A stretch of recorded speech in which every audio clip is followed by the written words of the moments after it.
What's good, y'all? What's the numbers TV? It's your boy Po Ro. Make sure you subscribe to the channel if you're not subscribed already, and like a video if you appreciate the content that Po Ro and What's the Numbers I provided. Today we back with another profile piece. This one is on Hushpuppi.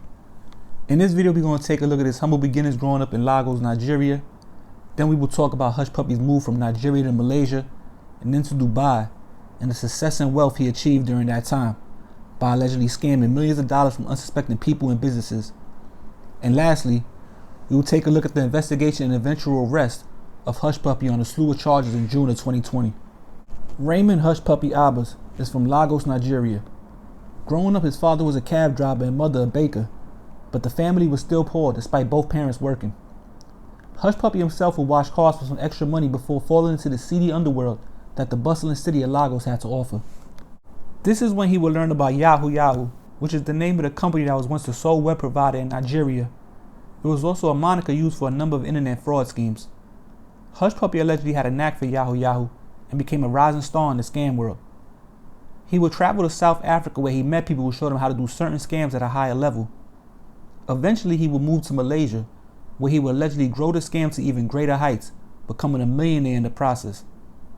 He would also start building a global following on Instagram for posting pictures of his lavish spending on cars, watches, designer clothes, and private jets. In late 2017, Hushpuppi would move to Dubai and take his luxurious lifestyle even further. His Instagram page would grow to have over 2 million followers, but many questions would start to come up about how Hushpuppi was making the money to fund his lifestyle, and before you know it, the FBI and Interpol will start investigating him. Hushpuppi claims to have accumulated his $20 million net worth through real estate investing.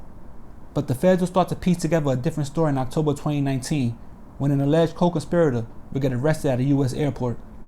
The co-conspirator would start to cooperate with the authorities, giving up information on Hushpuppi and others. He speaks about him and Hushpuppi's past dealings of trying to steal $124 million from an unnamed English Premier League soccer club, and many other schemes they profited off of together.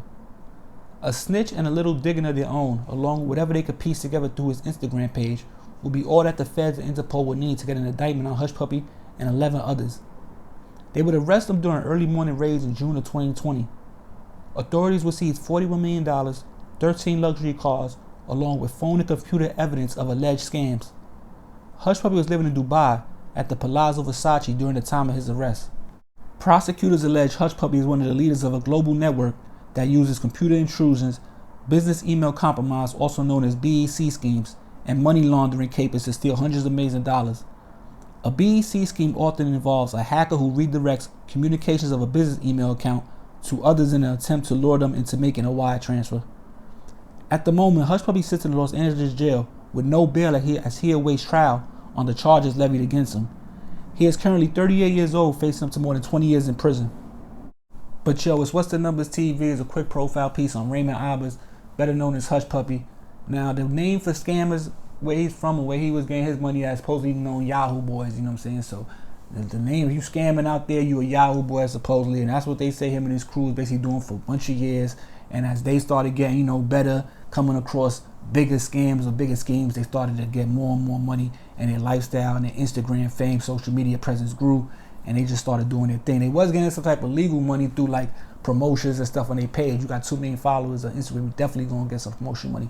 So, but he was such a smart guy, you think about it, but because you able to scam that much money, I don't care if you're doing it legally or what, you got some type of intelligence. But they took him down because I read the indictment, his emails was connected a lot. He had emails dating back to like 2014, 2012. He done apply for like visas and citizenship in certain states and countries. Well, countries mainly, in certain countries, different visas, and so it was all connected to these couple emails he had. He also was getting like pictures of like identifications, and he was talking to other co-conspirators that they had going on about different type of wire transfers of this. But it wasn't until they got the snitch, they locked the snitch up in the airport of the United States. They caught him, and he started giving all the information. He had all the stuff on his phone as far as like different conversations that they had. He was telling them what they was doing, talking about how much money they were trying to get 100-something million from this one, 14 million. Now, all I want to say is how much is enough, because he was getting real money. They had his network at 20 million. Now, he was touching way more than that, because you read the messages or look at the indictment, they're talking about $1 to $5 million deposits weekly. This they about to get a check over here. This company's trying to send them 100 million. This company too. So it was getting a different type of money. It was a different type of scamming, and you could see it because if you look at this page, the stunting is different now. Right now in the States, you got the EDD. You know, some people touching more money, and some people became millionaires off of that. You know what I'm saying? But it's still nowhere near the level that this dude was stunting. When I tell you, you go look at his page, you go see his page. It was for years. Like, he wasn't just 1 or 2 years. He was going crazy. He was going crazy for a long time. But you guys go check all that out yourself. I don't got to keep rambling about it. But this is a quick profile piece on Hushpuppi. You know, so I ain't seen too much out there. I seen that one big YouTube thing that they got on them. But, you know, I just want to do my own take on this. Something different. You know what I'm saying? It's What's the Numbers TV. But before I get out of here, I want to make sure you guys go check out the Instagram. Go check out the Patreon, become a member of the channel, get some merch. Or if you want to do none of that, at least subscribe to the YouTube channel, man. Help us get 38,000. We a few hundred away.